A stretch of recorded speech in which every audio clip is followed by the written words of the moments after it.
Hi, we are the Coalition, loud and proud. As always, we're Outrage, Mon-Friday, civilly disobedient media.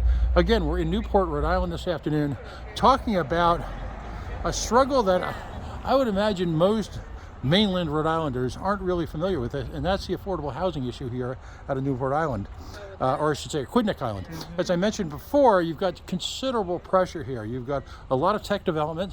You've got outside investors coming in and buying rental properties, particularly during the pandemic, when folks woke up to the affordability of Rhode Island and Block Island and Aquidneck Island relative to, say, Long Island.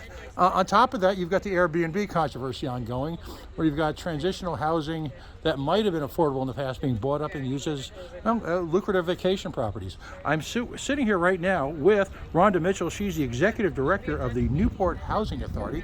I know it's been a busy day. Congratulations, if you will, on the new development. If you can just give us a little flavor, this housing, and when you saw when we saw the housing behind us that's about to be rebuilt, we understand that over years folks have done their best, but a lot of this is older, multi-generational base housing originally for enlisted officers. When did this property, or how was this property moved into the Newport Housing Authority? So this was Old Navy housing, and in the 1930s, about 33, transferred over to the city of Newport, state enabling legislation through the Public Housing Authority. And Newport Housing Authority has properties that are, 85 to nearly 90 years in service, right. Not built for the purpose that it has now, right. as the families have changed over. And so, as we are contending with this aging housing stock, we've worked really hard at the Housing Authority throughout our local community, the city, and the state to transform it. And that has required, because of its aging condition, a complete demolition and new construction of the properties. Right. And so the original property, Autonomy Hill, tore down 500 units of distressed housing and replaced that, built it back, high quality, affordable, some mixed income, but predominantly affordable housing, workforce housing. And now we're on to Park Home, another 262 unit property. We're just completed phase 3 of a five-phase redevelopment process to demolish and newly construct and preserve. Right now, this is a preservation deal to make sure that we maintain the existing housing stock, but production is certainly a concern in adding new units. What are some of the expenses you run into with this older housing? And lead paint is potentially an obvious one, but what are some of the issues you folks run into? And obviously that registers in terms of the level of the investment you'll have to make. Yeah, I mean, there have been healthy, which is what requires a complete demolition. So we invest monies in ensuring that they remain healthy and safe, whether it's the lead abatement programs that were done in the 80s and 90s that we did, replacing its floors, its cabinets, its upgrades in the entire apartment until we can get it to a point that we can completely secure the funds to demolish and newly construct. Excellent. How is rent established? I mean, is this conventional Section 8 housing? So this is public housing, and some of it is a combination. We call it blended occupancy, different kinds of subsidies, public housing, Section 8, and other funds. And so generally there are income limits that can range from 30% of the area median income, which might be $22,000 or so for a single person, $30,000 for maybe a family of 4, but up to 80% of the area median income, depending on which units and which types of subsidy are in it. Where, for example, a family of 4 earning about $80,000 a year would qualify to live here. A single person making about $45,000 a year would qualify as income eligible, low and moderate income. And then the rents are assessed at 30% of the family's income. And so, so one family might pay $500, one family might pay $1,200, all based on the individual household's income level. Is there a waiting list?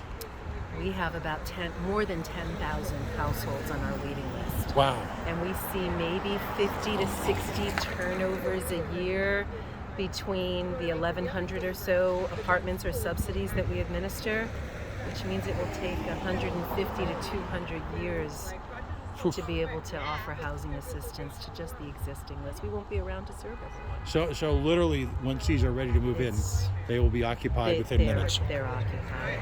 We've got lists where it's really hard to turn families away and say the wait is, 50 years, 10 years, whatever it's going to be.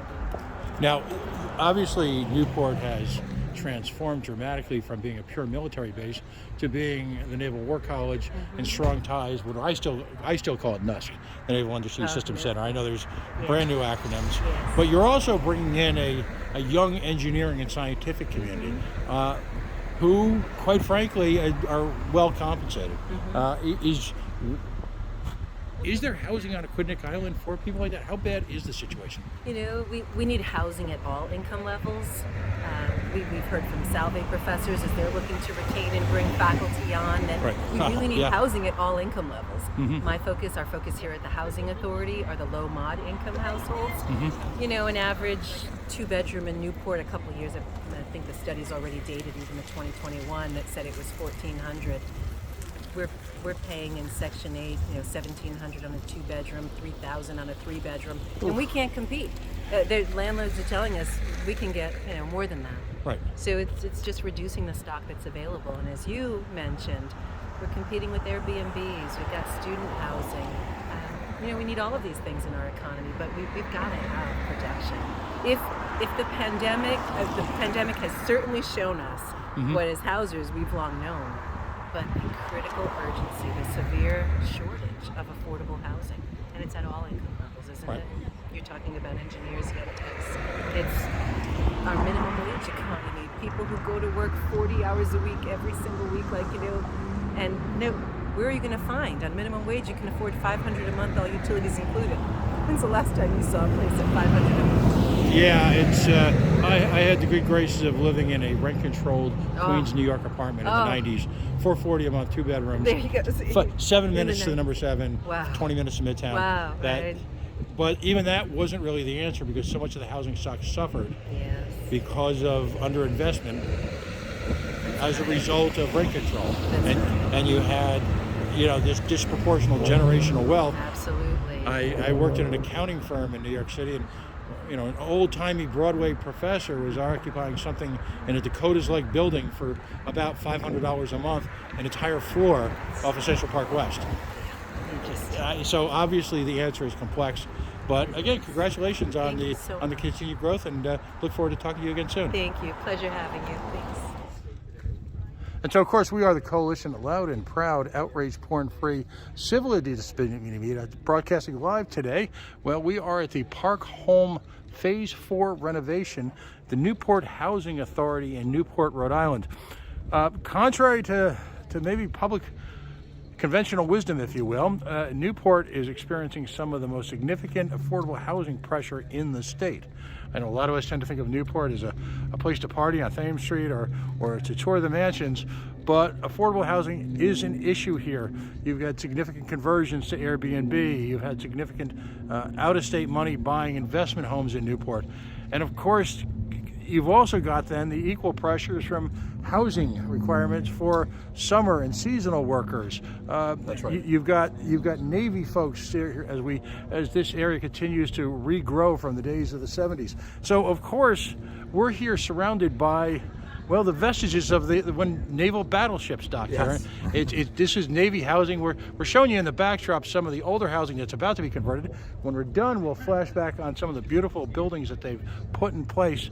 I'm standing here with, of course, repeat offender to the coalition, Stephen Pryor. Okay, and maybe you can introduce yourself. You're not new to Rhode Island by any stretch, but you're new to housing. It's Deputy Secretary Josh Saul. I work with Stephen, and I'm leading a lot of the work on the new housing initiatives, including the funds that will be paying for the renovation and rehabilitation of a lot of these homes behind us right now that we see. And talk to us about that. I was at an event just a few weeks ago in the Pawtucket Central Falls line. They're a private-public partnership. The Pawtucket, Central Falls Redevelopment Association, words to that effect. We're doing housing for sale. This represents rental housing rehabilitation, correct? Yes, and that's extremely important. We have both the rental stock and the home ownership stock. We're trying to both improve the existing stock, as you will see behind us, but also provide new home ownership opportunities for those who are looking to buy their first home. Excellent. This primarily, though, is going to be dedicated to rental. Talk to us about the financing. You mentioned that you're going to be working closely with financing your projects. Is this federal money? Is this state money? Is this private-public partnerships? What's the layout here? So it's one of the really important trends in housing is that, especially with public housing authorities, there has been a lot of shift in the focus of funding from federal to local, but there's still federal funding available for the right programs, and programs like we are running here today to rehabilitate the homes behind us and that have been used to rehabilitate the homes that you will see shortly are really a partnership of the state, federal, private contractors, developers creating new jobs locally, as well as the housing authority and the towns that are really focused on leveraging that public housing that they have already to create more opportunities and better, safe, affordable housing for the residents. Now, I know you're new to this, Josh and Stefan. You know, you're more from Connecticut, but you've been here a number of years. How did this property morph from being federally owned, I'm assuming naval property, to its current state? And maybe you can elaborate on who the current owners are. That would be for the Housing Authority to express to you, but I know they inherited this property and worked tirelessly to convert it for the purpose of housing. You should ask them the full history. But this is often what we look for is if there's a site that is securable for the purpose of housing, that's a real opportunity because there are just far too few assemblies that are well suited to housing production. So if a city like Newport can find a tract that's ex-military, ex-naval, or ex-industrial for that purpose, we now have site acquisition funds that can help them actually secure title, in other words, own it, and then we can subsidize with multiple layers what's necessary to make it affordable and to get it built.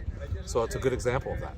And this may be a question for the Newport people as well, but I assume coming from naval housing into public housing, you have less of the brownfields issues, less remediation issues, Generally. one would hope, than say conventional industrial, space. That's right. I mean, going back to the Industrial Revolution. Correct.